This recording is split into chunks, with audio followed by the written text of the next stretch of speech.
The Reverend G.N. Gordon and his wife, they went to Erromanga on the 20th May, 1861. He was working at the roofing of the printing office, had sent his lads to bring each a load of the long grass to finish the roof thatching. Meantime, a party of Erromangans from a district called Bunk Hill under a chief named Lovu had been watching him. They'd been to the mission house inquiring. They'd seen him send away his Christian lads, so they found him alone. They then hid in the bush, sent 2 of their men to the missionary to ask for calico. On a piece of wood, he wrote a note to Mrs. Gordon to give them 2 yards each. They asked him to go with them to the mission house as they needed medicine for a sick boy, and Lovu, their chief, wanted to see him. He tied up in a napkin a meal of food, which had been brought to him but not eaten, and started to go with them. He requested the native Narabalet to go on before with his companion, but they insisted upon his going in front. In crossing a streamlet, which I visited shortly afterwards, his foot slipped. A blow was aimed at him with a tomahawk, which he caught. The other man struck, but his weapon was also caught.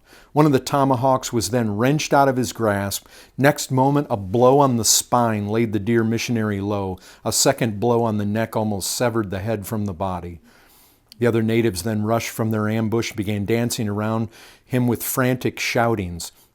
Mrs. Gordon, hearing the noise, came out and stood in front of the mission house, looking at the direction of her husband's working place, wondering what was happening.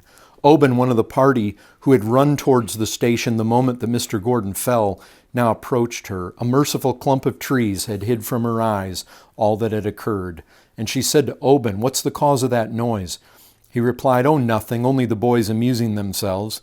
Saying, "Where are the boys?" she turned round. Oban slipped stealthily behind her, sank his tomahawk into her back, and with another blow almost severed her head. Such was the fate of these 2 devoted servants of the Lord, loving in their lives and in their deaths not divided, their spirits wearing the crowns of martyrdom, entered glory together to be welcomed by Williams and Harris, whose blood was shed near the same now hallowed spot for the name and cause of Jesus.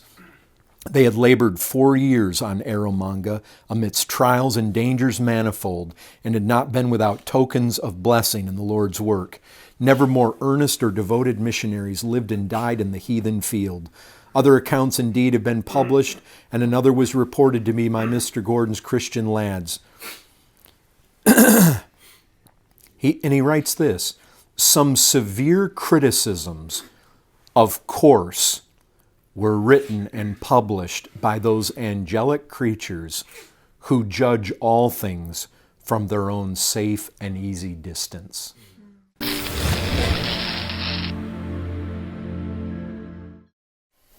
Everybody ready for this one? This one was sent to me Monday, November 26th. So this is very new. Because this is a current event, had John Allen Chau been killed as of a week ago tonight? When did that happen? I think it was like the week before. Yeah, it seems like it was like 10 days ago or a week and a half or so. But I take it that the question hadn't been submitted as of last Tuesday. But this is really the only one that I want to deal with tonight, and I think it is definitely worthy of our conversation for at least an hour, probably. This was submitted by Tricia Hudson. She says, "Hi, James. We've been supporters of your ministry and of your church for the last 3 years and so appreciate your labors for the gospel. We were wondering if your ministry and your church could address the truths and controversies around the death of John Chau, going viral right now on social media and the news." Now, it looks like they submitted this to James just yesterday, at least by the date on it. Yeah. Now, I personally don't know about this. I mean, I know about him, but I don't know about the controversies around the death of John Chau. Now, I can understand and I can imagine what they could be, but as far as the going viral right now on social media and the news, I don't know anything about that. I don't know what people are saying, although, like I say, I could imagine. We believe God has used him mightily, right or wrong in some of his decisions, in the workings of the kingdom because of all the fury and concern and hatred this has stirred up. So they see this as a good thing. And what they're wondering about is whether our ministry and our church might address this. So she goes on to say this: there definitely is controversy regarding his choice to break the law and his method of getting to the Sentinelese people, but all eyes are on the Sentinelese people now, and there is nothing but hatred for white man and his Christianity all over the internet. And Christians are silent on many YouTube sites, and they're not using this as an opportunity to share Christ, as far as I've observed from her perspective. Overall, within the church, there is some confusion. Yet we support missionaries as they break the law of the land by going to reach unreachable people with the gospel every day to closed countries. Can you guys encourage the church through this event and its surrounding controversies with a video? We would love to hear Pastor Tim's and your thoughts and heart on this. Lord bless you all. David and Tricia Hudson, Welches, Oregon. So, now this is an island actually that is in the Andaman chain, and it's I think if I've got my geography right, it's about 700 miles from mainland India. So it's way out there. It's like a long way away from India for it to actually be under India's sovereign domain. And our brother actually made a trip to the Andamans. Some of you may remember. And he definitely was interested in seeing these people evangelized. So are any of you familiar with what's happening on social media that she's talking about? I mean, anybody seen anything? Okay. You have? What have you seen? He paid like a fisherman to shuttle him. No, I mean, aside from the facts of what he actually did, are you seeing any of the controversy she's talking about? Yeah, I've seen people kind of making a mockery of him just generally trying to, I've heard things like preach Jesus to these indigenous people, natives, tribal people, things of that, and it just kind of makes fun of him. She's actually talking about there's nothing but hatred. When you say it like that, and she's got it nothing in all caps, there is nothing but hatred for white man and his Christianity all over the internet. That makes me that makes it sound to me like she's privy to something. Now that may be more in the circles she's running in. It may be Facebook people that she's aware of and just familiar circles to her. But that's interesting that perspective is out there. Let me just ask you all personally. I mean, we're gonna get to Scripture on this, but when you folks, does anybody not even know who John Allen Chau is? So you don't know who he is at all. Okay. The North Sentinel Island is presumably the least reached portion on the face of the earth. It is an island that basically has been left untouched. And the Indian government wants it so.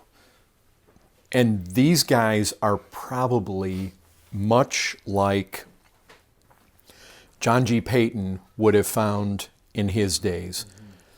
You know, basically a South Pacific island. Yes, this is in the Indian Ocean, but it's basically, you know, when the Europeans came along to Samoa and Tahiti and Vanuatu, which is the New Hebrides Islands, when they came to these islands, well, even Hawaii, I mean, what you found is they were met by the island of Papua as well.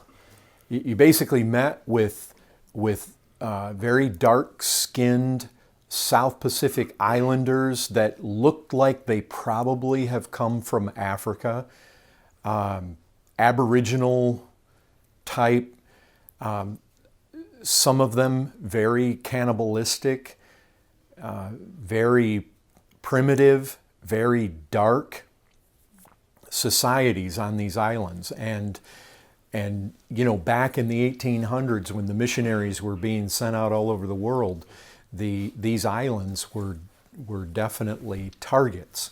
And you can read about the history there. But North Sentinel Island, there's a line of islands that runs north to south out there in that bay between, you can see, if you see the map over there, you know, from, you've kind of got the point that comes down on India, and between there and what drops down there, Thailand and Malaysia, between them, what is that, the Bay of Bengal? Yes. You've got this Andaman chain, and then like the Nicobar Islands are also in that chain to the south. Well, towards the bottom of the Andaman Islands, you've got this North Sentinel. And basically what the Indian government has done is said, nobody can go in there. You can't touch these people. And the thing about it is, you can look the North Sentinel Island up on the internet, YouTube, search that, and you will find that they have made documentaries. People have, a couple fishermen were washed up there, and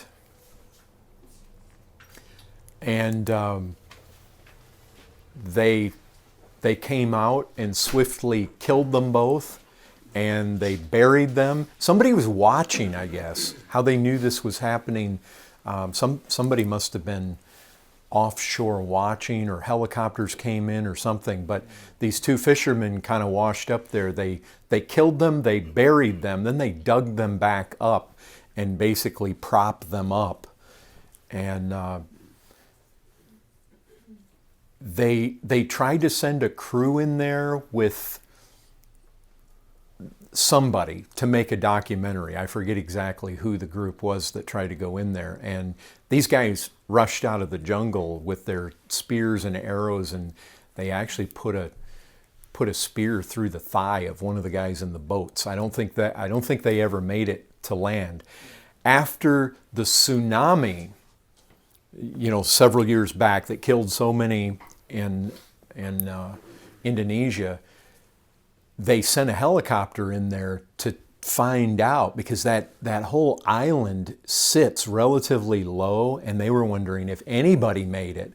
And when they flew the helicopter in there, they were met with a guy on the beach trying to shoot the helicopter down with his bow and arrows. And so they're hostile. if you go in there, and what happened was, this is basically the way you're going to get there, is you find a fisherman that will take you there. Obviously, you have to pay him, and they know it's illegal, so you probably have to pay him pretty well.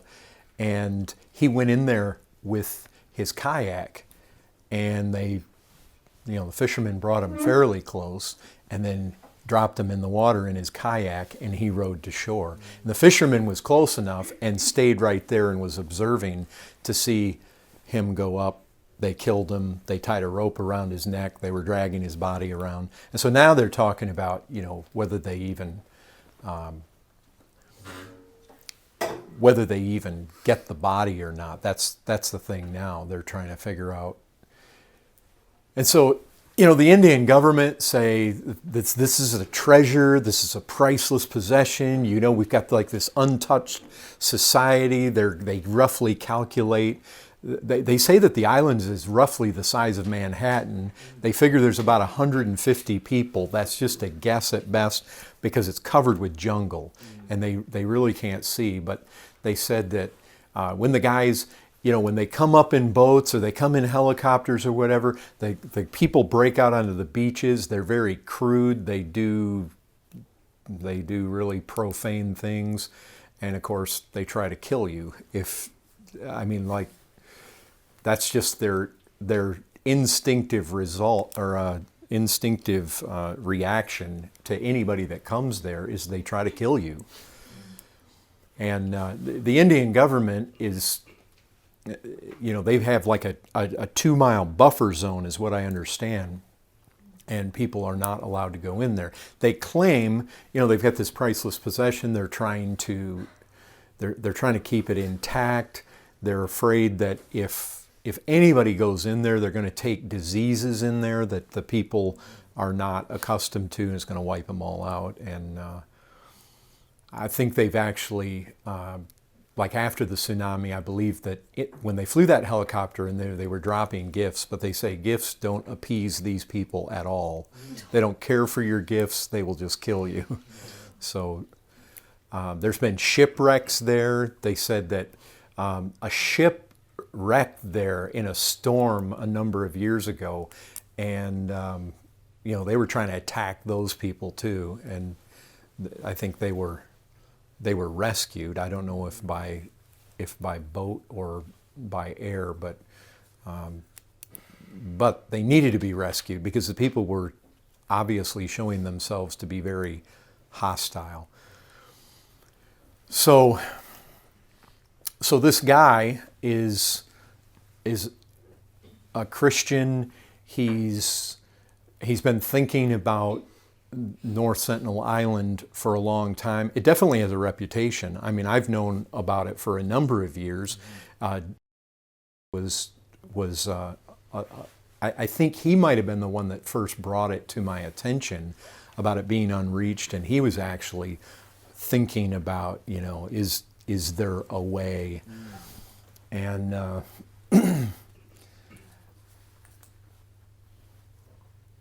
so that's to bring you folks up to speed. Those of you that have never heard of him, that's what's happened. Now, for those of you that do know about the account, how did you respond when you heard? Did you just not care? Did you think, well, that idiot, why'd he do that? Or, those of you that do know, now, did you not know and you did know? Okay. But what were the thoughts? Did you have any thoughts about him doing that? I thought it was wow, praise the Lord, someone actually went there. That was my thought. It reminded me of Jim Elliott and the other four. That was just, I didn't know much about it, but kind of made me like, wow, maybe this will stir people up in a good way. You know the difference between Jim Elliott and John Allen Chau? The big difference?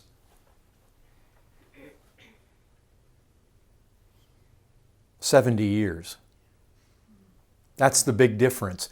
Time makes heroes out of people.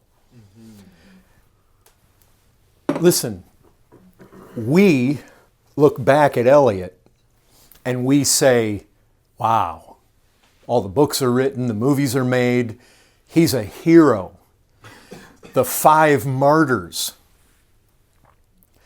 But you know, when he was first looking to go down there, people were trying to persuade him not to go down there. This isn't a good idea. You're too gifted for this. You need to stay here. I mean, these guys down there, they were quite gifted young men. People were saying, don't throw your gifts away. Don't go to these primitive people. I mean, people, look, when it's in your day, it's kind of like the prophet. He's honored everywhere, but where? His own hometown. Right, his own hometown. And that's so often, it's the same kind of principle. That's more of a geographical, but the time element is relevant as well.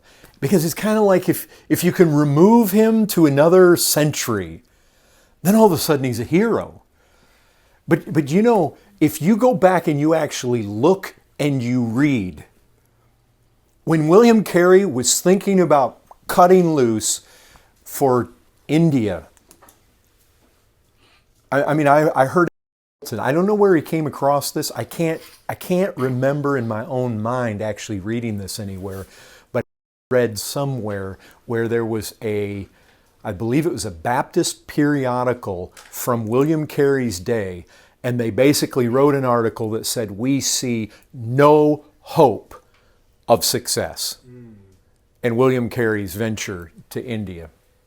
That's basically the way they summed it up. Not going to work. And so, but what was the issue? I mean, the issue was, we know William Carey. I mean, we know the guy. For us, it's far removed. We have the books in our library. You see, for people to jump right out and say, John Chau is a martyr, and put him in the same class as the same place that we put a Jim Elliot, people are probably very hesitant because they're like, well, you know, oh, thank you, brother. It's like, well, what was it? Was he just foolish? I mean, we see, of course, we see no prospect in any success there. Didn't he know that if he went to those beaches, they were going to come out and kill him? I mean, come on, there's never been an exception.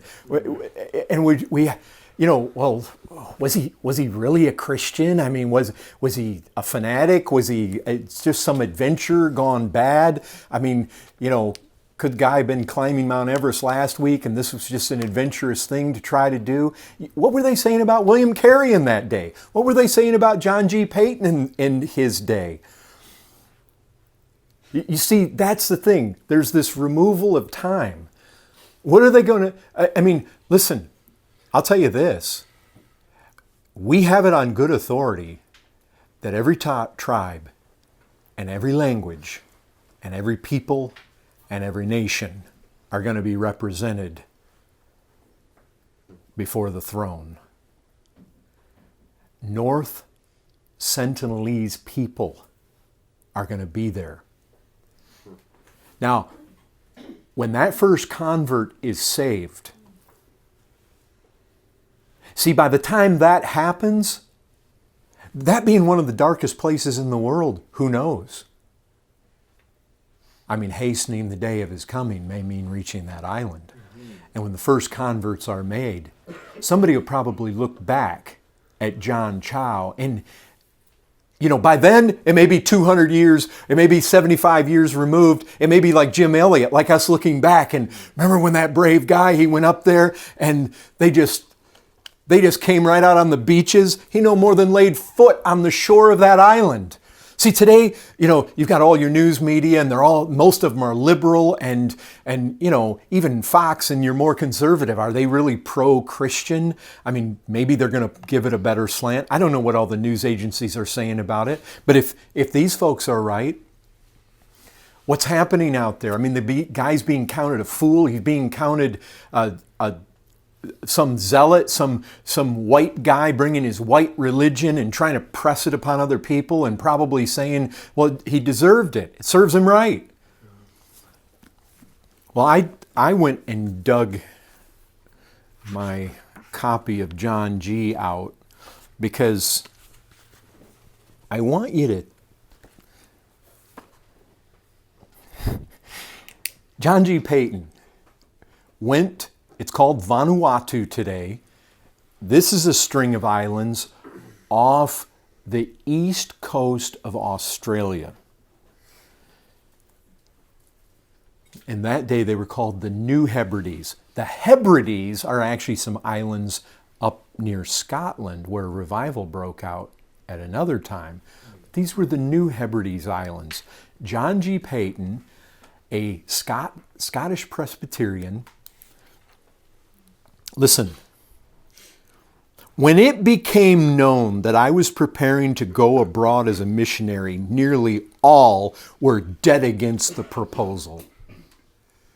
Okay, Chau. You think everybody was against? You think a lot of people were against it? By the reaction on social media, what do you think?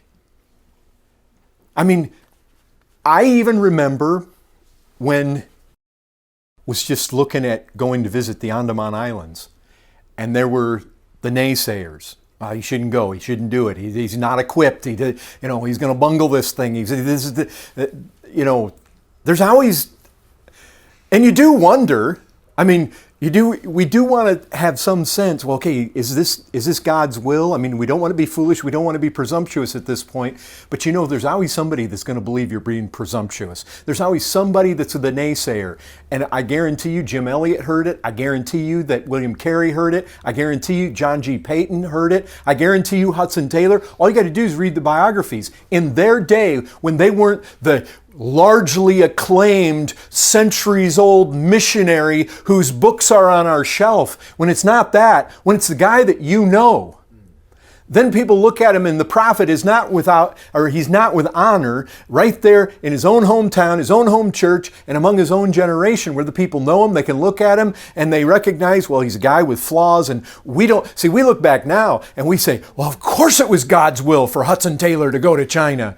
But you see, in his day when he was going, when he first got on that ship and was sailing over there weren't big crowds out there on the shore. He was kind of going off as a nobody. He was going off quietly.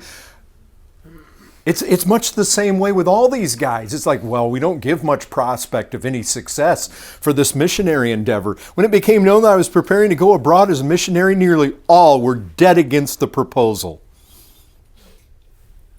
He said, except Dr. Bates and my fellow student. My dear father and mother, however, when I consulted them, characteristically replied that they had long since given me away to the Lord, and in this matter also would leave me to God's disposal.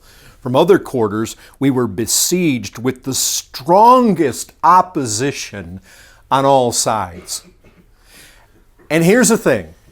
If he would have gone straight over there and died setting his foot on that beach, well, then they would have said, see, this thing was ill-advised from the beginning. And you see, it's one thing if Chau goes there and he gets huddled into one of their huts and he actually survives, and it's like everybody looks at this as a miracle of God. He got there and they didn't kill him. I mean, they kept him and he actually got off the island. Then everybody says it's a miracle. God must have been in it. But you see, when he died, and he died so quickly, then it's like, well, it's just like the two fishermen. I mean, it could have been anybody. And he did make a trip there and survived, and then came back the next day. Yeah, he got shot. His Bible got shot by an arrow the first day, right?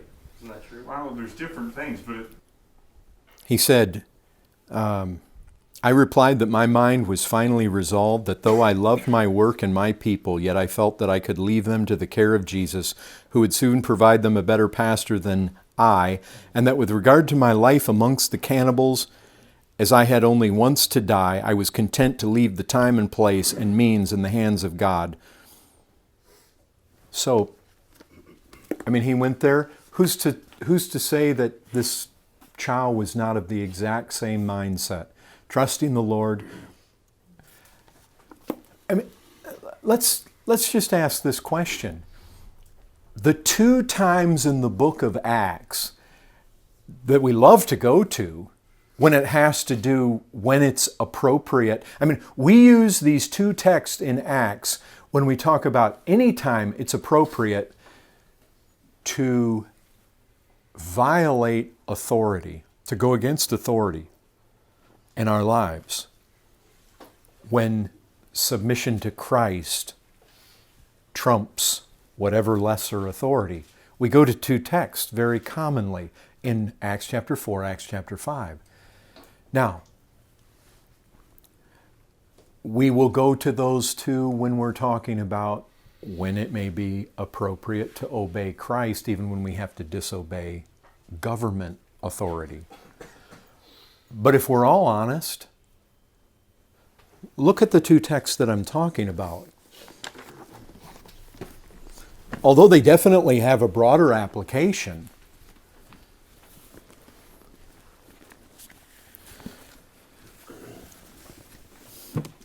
Acts chapter 4, the very specific situation that we're confronted with has to do with evangelism.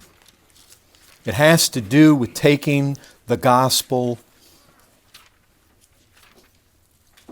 to the nations in accordance with the Great Commission. What do we find? We find that in Acts chapter 4,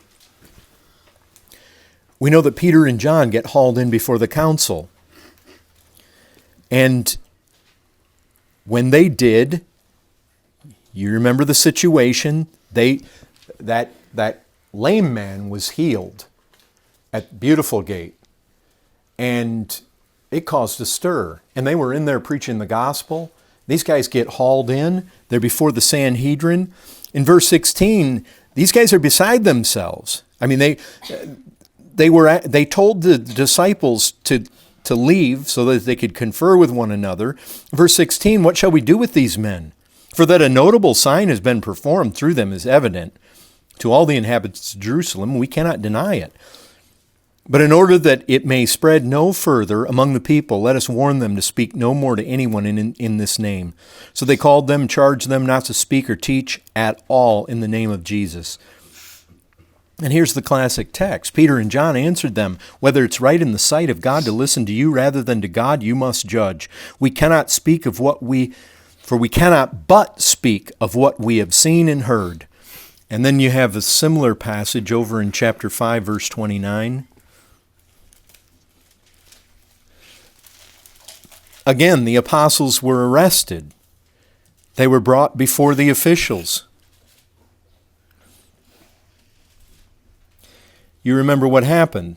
They supernaturally were not in prison anymore, showed up in the temple. They were teaching. Verse 26, the captain and the officers went and brought them, but not by force, for they were afraid of being stoned by the people. When they had brought them, they set them before the council, and the high priest questioned them, saying, we strictly charged you not to teach in this name. Here you have filled Jerusalem with your teaching. You intend to bring this man's blood upon us. Peter and the apostles answered, we must obey God rather than men. And so, listen, did Jesus give us a commandment to take the gospel to all the nations?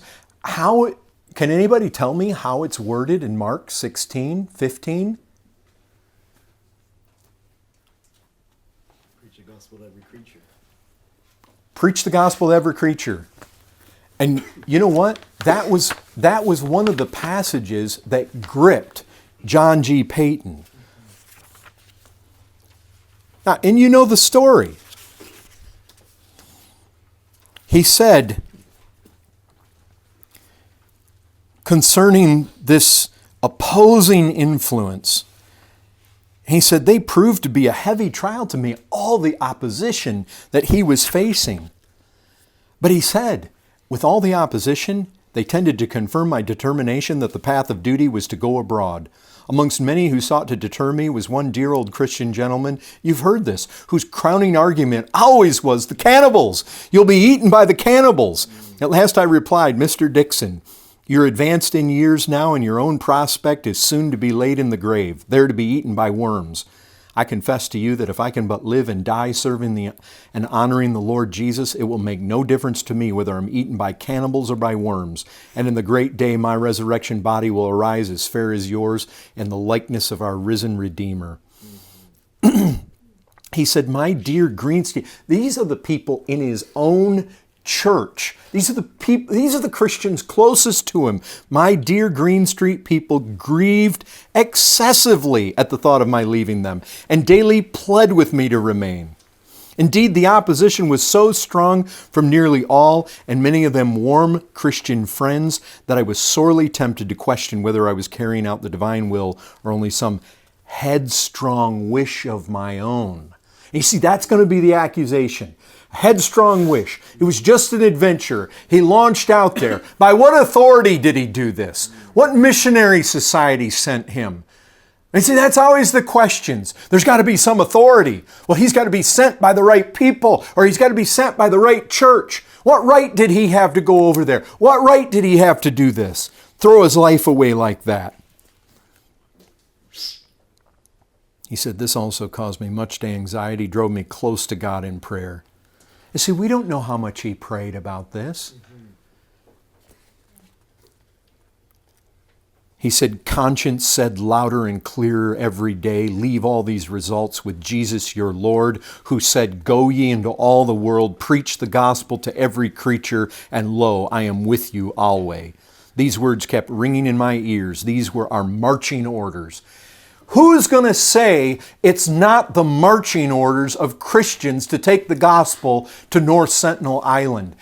It is our marching order from the risen Christ to take the gospel into every nation and preach it to every creature. That does not exclude North Sentinel Island. And here is a man who put his life on the altar. He was willing to lay his life down to go do it. And are we going to rise up and say, well, he was wrong? Some retorted to him, they're heathen at home. Let us seek and save, first of all, the lost ones perishing at our doors. This I felt to be most true and an appalling fact, but I unfailingly observed that those who made this retort neglected these home heathen themselves. And so the objection is from them lost all its power. They would ungrudgingly spend more on a fashionable party at dinner or tea, on a concert or ball or theater, or on some ostentatious display or worldly and selfish indulgence 10 times more, perhaps in a single day, than they would give in a year or in half of a lifetime for the conversion of the whole heathen world, either at home or abroad. Objections from such people must of course always count for nothing among men of whom spiritual things are realities. For these people themselves, I do and always did only pity them as God's stewards making such a miserable use of time and money entrusted to their care. So, listen. Let me tell you something that you may not know. John G. Payton, he went to these islands, and they didn't kill him, but they thought to, and they schemed to. But I want to tell you something about his going back in the 1800s. 160, 170 years ago.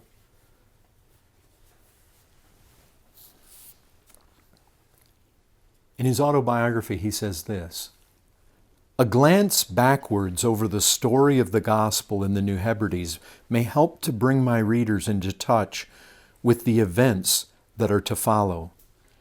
The ever-famous names of Williams and Harris are associated with the earliest efforts to introduce Christianity among the group of islands in the South Pacific Seas. John Williams and his young missionary companion Harris, under the auspices of the London Missionary Society, landed on Erromanga on the 30th of November, 1839. Alas, within a few minutes of their touching land, both were clubbed to death, and the savages proceeded to cook and feast upon their bodies. You remember those two names, Williams and Harris. They set foot on Erromanga, and they were dead and eaten like that.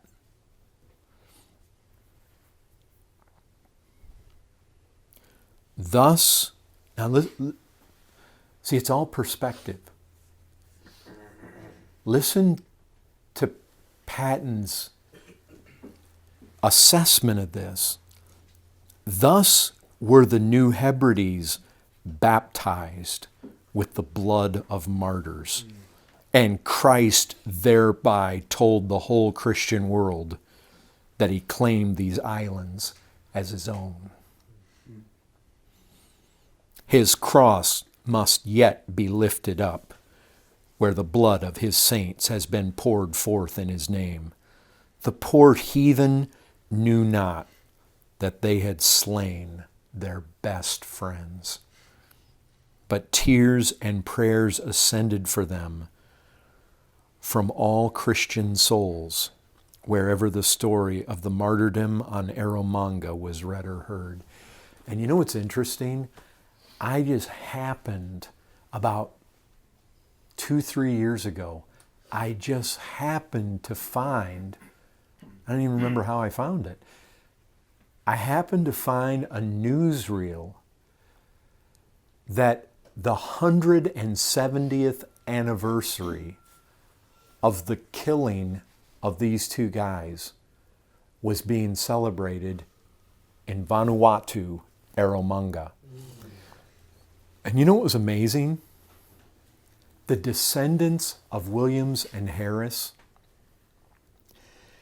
came to Erromanga to meet the descendants of the people who killed and ate their ancestors. These British descendants of Williams and Harris didn't even seem like they were genuine Christians. Probably very formal, religious, but cold, and I doubt they were Christians. These Erromangans came out. They were so full of joy. It's like, wow, 170 years later, and the descendants of these people are probably just atheist or stale, dead religionists. And the Erromangans seemed like they were just full of the joy of the Lord, is what it seemed like. You can probably find that somewhere. Listen, if we've got the right perspective, and Christ put something in this guy, and he was willing to lay down his life that Christ be proclaimed to every creature, and he felt it his responsibility. And if you hear the stories, it was burning inside of him for some time. Like he's been talking about this for years. Then can we not say the same thing? I mean, Sunday, I actually heard that there was, I heard it being strategized in our own church, how somebody in our own church could now reach it. And I just wonder if that's not, you know, the text that comes to my mind is the one that I know James dealt with in Philippians, that, you know, some preach the gospel for the right reasons, and some out of envy and jealousy were preaching the gospel. But no, that's actually right before that. He's talking about his suffering, and he's talking about how it really made it made people bold. even though he's suffering, it's making other people bolder to proclaim the gospel. Now, and then he goes on to say some do it for the right reasons and some for not right reasons. But I think that that's what's going to happen here. I think that what this is going to do, I mean, if we got people strategizing in our church, people who you would not think would be thinking about going, to Mexico, let alone go to North Sentinel Island. They're strategizing. It just made me think, you know what, that's happening all over the world among God's people right now. And what this is going to do is undoubtedly, if this was one of God's people and that blood was spilled there, believe me, it won't be in vain. Any more in vain than Williams and Harris. Because somebody's got to put their foot on the shore. Somebody's got to be the first one to do it. Look, how do people get saved? I mean, we recognize the truths of Romans 10. We recognize that they are not going to call upon a Lord, a Christ, that they don't believe in. And they're not going to believe unless they hear. And listen, they're not going to hear unless somebody is preaching. And not anybody is going to set a foot on there to preach unless they're sent. And whether they're sent by the Spirit without any other kind of missionary enterprise or missionary association. But somebody's got to go. Somebody's going to have to work. I mean, people are thinking, well, maybe we could communicate with them in a pictorial fashion. But listen, here's the thing that is a reality. From the time that somebody lands, and look, you can only go so far with pictures. You got to learn their language. And you know what happens during the time you're learning the language is things often don't go well.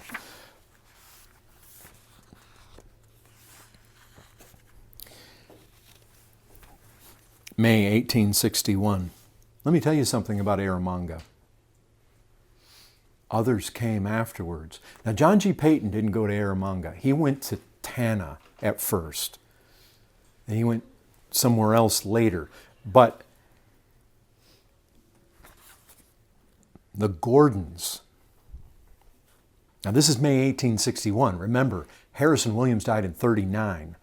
So we're talking 22 years later. May 1861 brought with it a sorrowful and tragic event, which fell as the very shadow of doom across our path. Because even the people that came later, they were able to set their foot on the shore. They weren't immediately clubbed and eaten.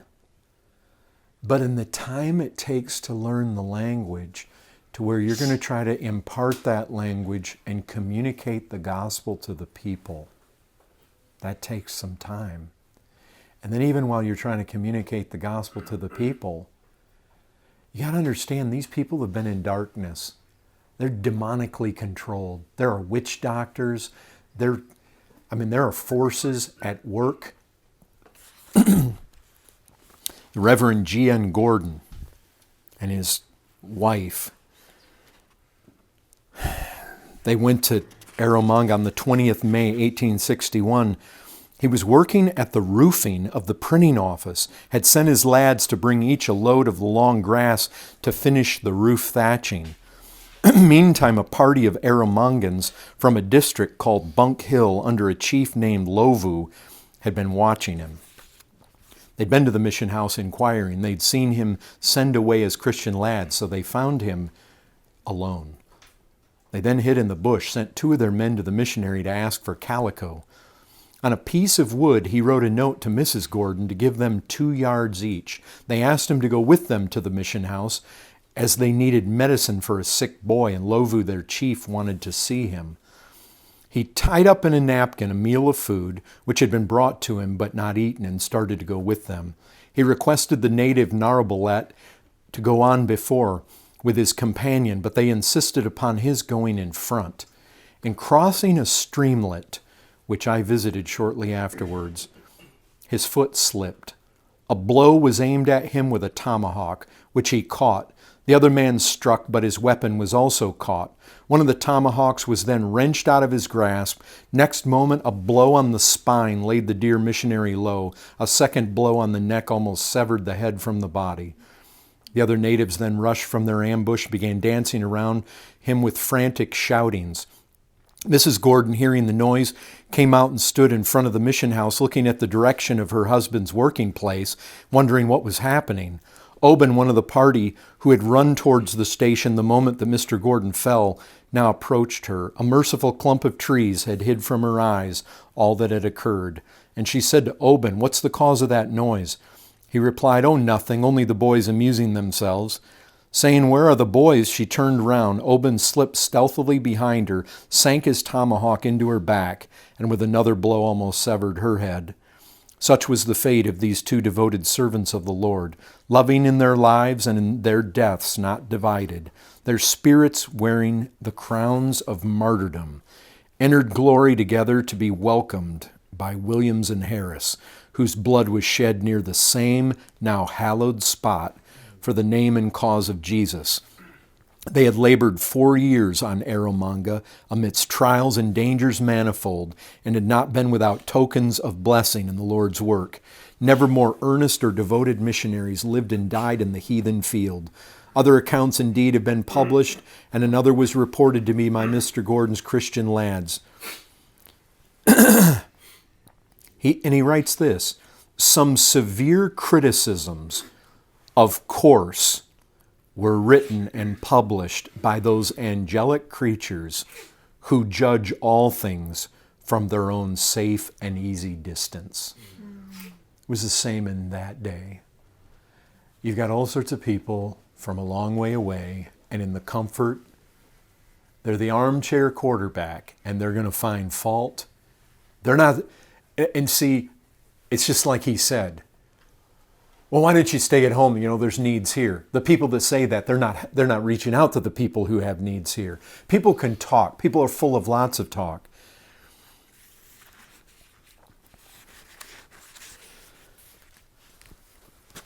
The truth is that it sounds like some of the people are just, they're bent out of shape. It's a white man, and he's bringing the white man's religion. I mean, that's white man and his Christianity. It sounds like, listen, this started among the Jews, not white men. It started in the Middle East. And the thing about the gospel is it's not a tribal religion. It's not just a white man's religion. Paul is very careful to trace the real problem all the way back to Adam. Our problem is not a white problem, a black problem, a red problem, a yellow problem. It's not. It's a problem that's traced all the way back to the fact that we are offspring of Adam's. There's no distinction. All have sinned and come short of the glory of God. You've got the Indian government. Well, we need to leave them alone. You don't want to introduce all these diseases to them. It'll wipe them out. You know what's wiping them out? Sin is wiping them out. Years ago, we had, back before the DVD age, we had a number of videos. I think we bought everything that we could buy from New Tribes Missions. And I'll never forget,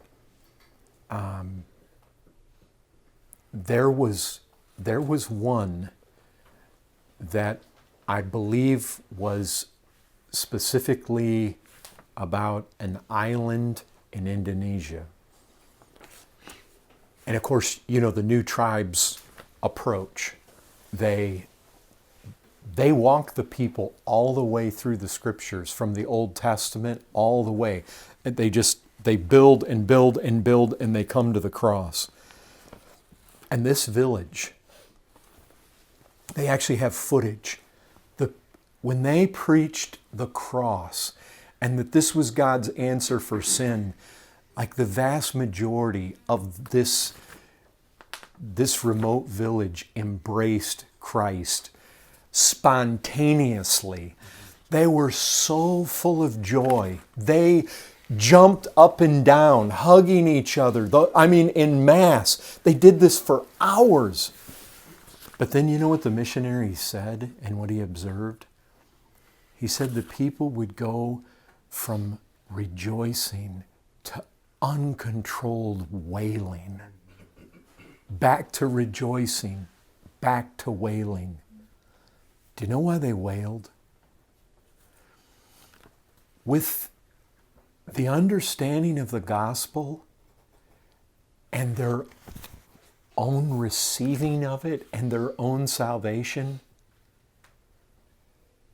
they would suddenly be overcome with the reality that all who had gone before them perished. And you know what often these missionaries were asked by the new converts? Why didn't you come before now? Sometimes they would ask questions like, all the cogs would start moving. Well, how long have you had Christianity where you're from? Oh, for centuries. It almost makes the missionary feel guilty, because then the people would look at him like, and you're only coming now? You know what's true about these people on North Sentinel Island? 100% of them are perishing. They're dying. Every single one of them is perishing.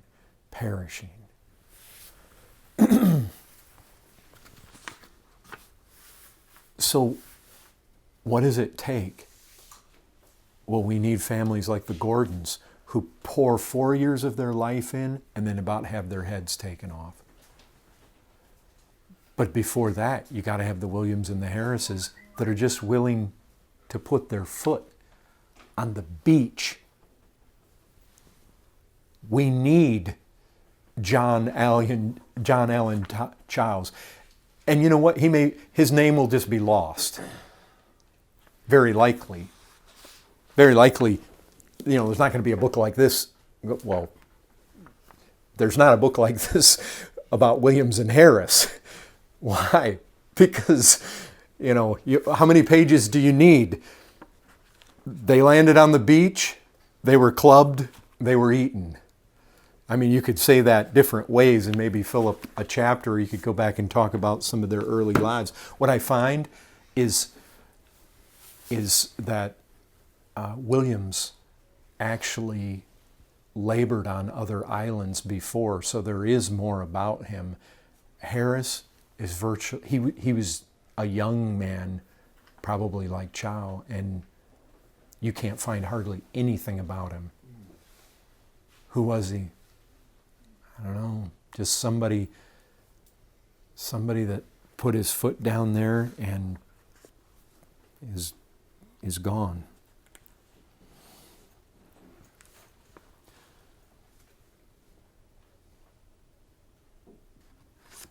So,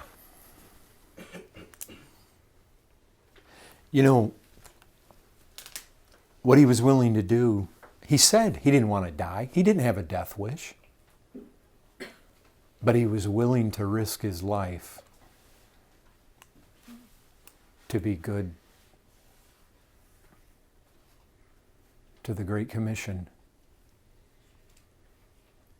We don't know all of his motives, but what he says is that he desired to take the gospel to these people. Does somebody else have a better plan? Or do we just say, well, it's illegal, and so we shouldn't go there? That wasn't the attitude of the early disciples. They said, you be judge. Should we obey you, or should we obey God? Has God told us to go? Because these people that wrote this are right. When it comes to closed countries, we don't say that because some human government says we can't enter that country with the gospel, we don't take that as, okay, therefore we can't. In fact, that idea of closed country, that's That's a man-made term. The Bible never talks about closed countries. Jesus said, go. He never said, go only to the open countries. No. Every tribe, every tongue, every people, every nation, every creature, take the gospel to them all. Somebody's got to go. Somebody's got to go. The promise of God's word is there will be North Sentinelese there at the throne. There will be converts. The gospel will reach them. Despite all the Hindu Indian government, despite man's laws, somebody's got to say, yes, Lord. Somebody's got to hear that, just like John G. heard this when it came to going to the New Hebrides Islands. Cannibals, cannibals, you'll be eaten by the cannibals. North Sentinelese, you'll be shot by their arrows. Well, maybe, but 100 years from now, will it really matter that you lived a little bit longer than Chau? And sometimes it's like it's been said about, nobody knows about Jim Elliot's brother, who labored on the mission field till he was well into his 80s. Anybody ever heard about him? Yep. The thing is, he didn't go down in glory. He plugged away, decade after decade after decade after decade, laboring, pretty much unknown, the unknown brother of Jim Elliot. And yet he gave his whole life on the mission field. The reality is, sometimes martyrdom is the easy path. But he laid it all on the altar. There is a parable that talks about finding a treasure and selling everything. And who's going to say that this guy didn't sell everything? I mean, we're going to find fault with him? He gave all that he could. And as I was out today, I was thinking about Mary. Do you remember? They found fault with her. This isn't just something in John G. Payton's day. This is something that goes all the way back. Go all the way back to Mary. Remember? She comes out and she's doing what? She's doing what she can. And Jesus said that. She's doing what she can. He did what he could. I mean, he gave what he had. You don't have more to give Christ than your life. He laid it all on the altar. I'm not finding fault with that. In fact, something in me jumps. Like, okay, this is setting something in motion in the spiritual realm. And I have a feeling that it's doing that in the hearts of people, like I say, Christians all over the world. Now, I can imagine the Indian government's going to crack down, at least for a while. They're going to, they'll double their Coast Guard 2-mile perimeter or whatever. But then they'll get lax again when this thing blows over. But I have a feeling Christians are strategizing and people are thinking, we shouldn't count it a strange thing. This isn't just some white man's thing. This is Christ's agenda to evangelize the world. And we shouldn't count it a strange thing that the gospel... Look, that island, it cannot escape prophecy. It cannot escape the fact that the bullseye is on it.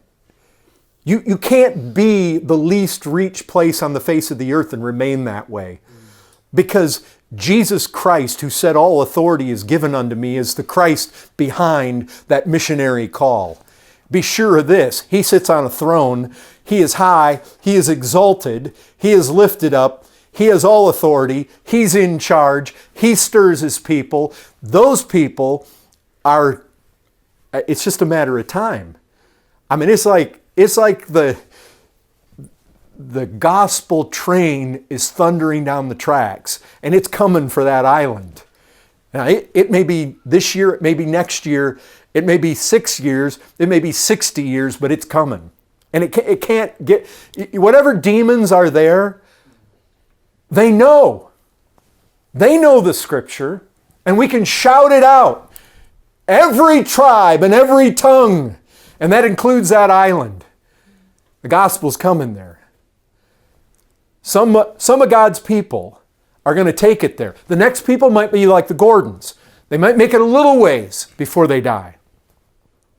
And it might keep going like that. In fact, if you read this book, do you know how much death is in here? The fact that John G. Payton lived is a miracle in the midst of all of this. And they tried to take him out, and God supernaturally preserved him, but a lot of the people died. A lot of the people died. But you know what? After that martyr's blood was spilled, eventually some of these islands, the second island he went to, and the name is escaping me right off, but the second island he went to was almost entirely converted. This is no easy believism preaching. We're talking a Scotch Presbyterian Calvinist, believed in real legitimate being born again, and in his estimation, almost the entire island was converted. That gospel's coming for that island. There's no escape. And if this is the time and martyr's blood has been spilled, watch out. Whatever dark forces you are that are there and inhabiting those people, keeping those people in fear, keeping those people in bondage, your days are numbered. And God may be working in the hearts of some right now that'll be the next ones to go there. I have a feeling that's the case. You had brought up at the beginning the issue of to obey the law or not, and I know you brought up the response of the one who's actually breaking the law, so to say, in Acts 4 and 5. But it stood out to me the posture that the church took. And if you consider what they're actually praying, when they come together, they said, grant your servants to continue to speak your word with all boldness. You could even say, like, the church, after that happened, the church prayed, allow them to continue what the law just said not to, because we're convinced it's what you want. So I kind of take that like, if you're not going to go, I don't think Christians should be on the fence as far as what they should side with. If it's the Lord's command, we ought to be praying for God to lift up more people to oppose such laws and send them out there. So that's how we're going to end, with Bobby praying that the church would have boldness, because they needed it then. Listen, it's a reality. When you're standing against the government and they're threatening you with the sword, they're threatening you with imprisonment, which they threw him in prison. When they're threatening you, they stone Paul. People die. Jesus never said we wouldn't. And that's what we need. We need boldness. But isn't it interesting? This is what I was mentioning before. Throw Paul in prison, and what did it do? It emboldened God's people. You might think, well, hey, they throw the top dog into jail. You'd think that, kind of like Jesus, when they arrested him, all the disciples went scattering. Yeah, but that was before the Spirit, this missionary spirit, was poured upon the church. When that happened, it did just the opposite. What? Throw Paul in prison, and now it encourages the people of God to break forth with boldness and preach. I mean, that's why I'm telling you, Sunday, we got people in the church that, I'm not kidding you, I don't think you'd get them to go to Mexico. And I went outside between services, and he's out there strategizing. He starts talking to me and strategizing about how not just somebody from our church could take the gospel to North Sentinel, how he could. I thought, that's good. That's good. And it made me think. There's a lot of people out there who are thinking like Christian people, who are thinking like him. Well, go ahead and pray, brother. Boldness. Father, we thank you for allowing us to even know of such a plan that took place that gives us reason to rejoice in what you've done when you sent your Son as the propitiation for our sins, and not only for ours, but for your elect people that you've told us in your word are in the world now. And we just pray that you would blow on your people, that your Spirit would light a fire that can't be extinguished, and that Lord, that the history that we see, it wouldn't just be something we read about, but it would take place in the here and now. And as my brother said, we don't know when you would have it to take place, but whoever your chosen vessels are that are fit for your use, even fit to have their blood spilt so quickly, Father, I just ask that you would call them, equip them, and blow your Spirit on them to do your will, that the Lamb would truly receive the reward of his suffering, and that Christ would be exalted. And may Christ be exalted in our hearts more as we speak about his kingdom going, advancing into this world. I pray that his kingdom would be advancing even in our own lives. In his name we ask, amen.